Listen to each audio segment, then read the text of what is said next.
Hi అండి అందరికీ. ఎలా ఉన్నారు, బాగున్నారా? నేనైతే మీషోలో ఆర్డర్ పెట్టానండి కుర్తా సెట్ అనేది. నాకైతే 370 పడింది. ఇప్పుడు ఓపెన్ చేసి చూపిస్తాను ఎలా ఉంది దీని క్వాలిటీ అనేది.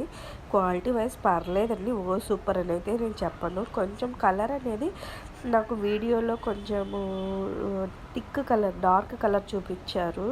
అది అది పిక్చర్లో అండి నేను చూసినప్పుడు. ఇక్కడ నాకు వచ్చేపాటికి కొంచెం మెరూన్ కలర్ అనేది కొంచెం షేడ్ అయినట్టు లైట్గా అనిపించింది. మీకు ఎలా ఉందో ఈ కుర్తా సెట్ చెప్పండి. నాకైతే క్వాలిటీ పర్లేదండి, బాగానే ఉంది. నాకు కూడా సెట్ అయింది అనిపించింది. మరి మీకు ఎలా ఉంది కుర్తా సెట్, నచ్చిందా లేదా నాకు కామెంట్ చేయండి. మరిన్ని వీడియోస్ కోసం ప్లీజ్ సబ్స్క్రైబ్ చేసుకోండి మా ఛానల్ని. ప్లీజ్ లైక్ చేయండి, షేర్ చేయండి, సబ్స్క్రైబ్ చేసుకోవడం మాత్రం మర్చిపోవద్దు. Bye bye.